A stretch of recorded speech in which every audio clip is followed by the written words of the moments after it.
Adakah di sini usaha muda yang ingin meluncurkan sebuah produk tapi masih bingung, akankah produk sudah menyesuaikan dengan kebutuhan masyarakat?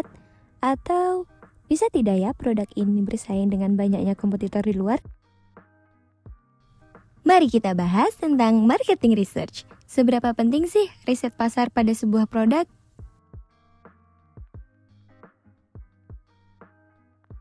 Sebelum lebih jauh, penting loh untuk melakukan yang namanya riset pasar.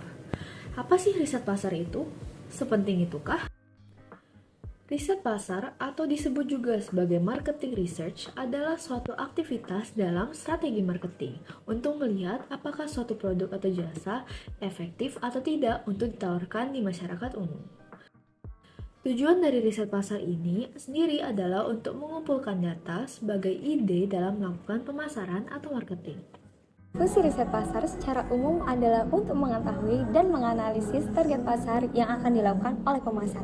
Di samping itu, riset pasar memiliki tujuan seperti memperoleh informasi, data-data berkait dengan potensi konsumen, persaingan antar kompetitor, daya tarik, dan tingkat strategis tempat pemasaran.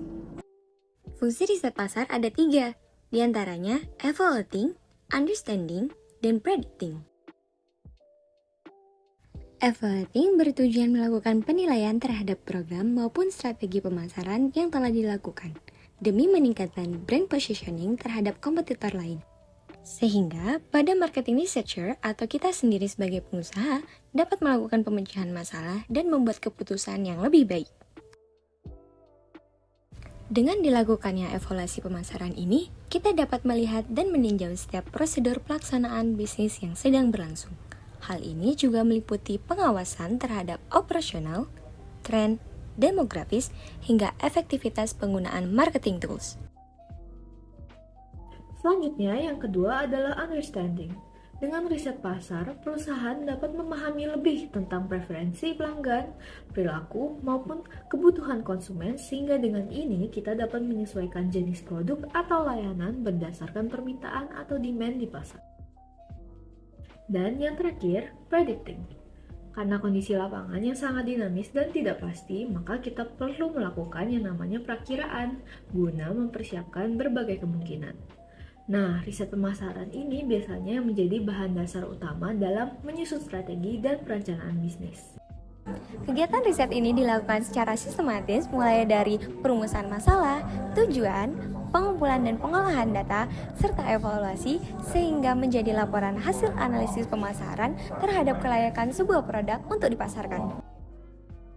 Lalu, bagaimana cara melakukan riset pasar agar efektif sehingga tetap sesuai kebutuhan masyarakat dan tanpa meninggalkan tren terbaru? Yang pertama yang dapat kalian lakukan, tentukan dulu nih fokus dan tujuan riset kalian. Ketahuilah dengan jelas produk atau jasa apa yang ingin kalian tawarkan. Apakah bisa diterima oleh masyarakat? Contohnya, ketika kamu ingin mengetahui platform mana yang menjadi kesukaan pelanggan ketika berbelanja online. Cukup ambil data dari masing-masing platform, kemudian buatlah peringkat dari yang paling banyak hingga paling sedikit.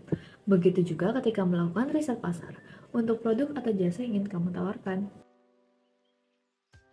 Yang kedua, pilih jenis dan metode riset yang digunakan dengan cara melakukan pengujian produk yang kamu jual, melihat segmen pasar, melakukan analisis kepuasan pelanggan, dan melakukan riset harga pasar. Buyer persona adalah representasi tipe pelanggan.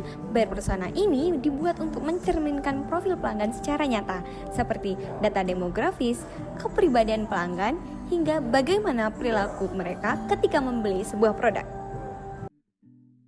Yang keempat, belajar untuk mengenali kompetitor bisnis. Kenali kompetitormu untuk memastikan produk atau jasa yang dijual dapat bersaing di pasaran. Lakukan riset, kompetitor mana sih yang menghasilkan produk sama dengan milikmu? Produk yang dijual sama, tentu target pasar pasti juga sama.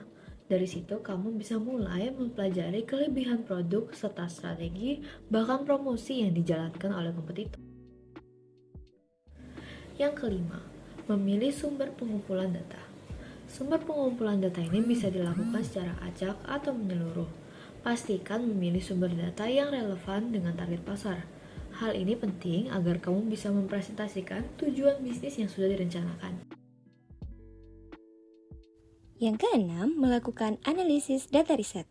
Untuk data kuantitatif biasanya menggunakan software khusus, sedangkan data kualitatif perlu dikembangkan dengan metode analisis mandiri. Contohnya seperti menggunakan analisis SWOT, Strengths, Weakness, Opportunities, and Threats. Terakhir, ini adalah tujuan dari riset pasar yang telah dilakukan. Jika hasilnya menentukan adanya kekurangan pada produk yang ditawarkan, maka sangat disarankan untuk melakukan penyesuaian pada target pasar. Seiring berjalannya waktu, penelitian yang dilakukan akan membantu menentukan target pasar yang sesuai dengan bisnis yang kamu miliki. Nah, setelah kalian menemukan rekomendasi target pasar yang tepat berdasarkan riset pasar yang kalian lakukan sebelumnya, baru nih kalian dapat melakukan yang namanya pemasaran produk yang tertarget dengan benar. Kita ada beberapa referensi strategi pemasaran online yang up to date sehingga mungkin juga bisa membantu kalian dalam melakukan pemasaran sehingga jauh lebih efektif untuk menjangkau target pasar kalian loh. Yang pertama, branding. Desain logo dan tagline yang menarik bisa membantu meningkatkan brand awareness dari bisnis kamu. Yang kedua, content marketing.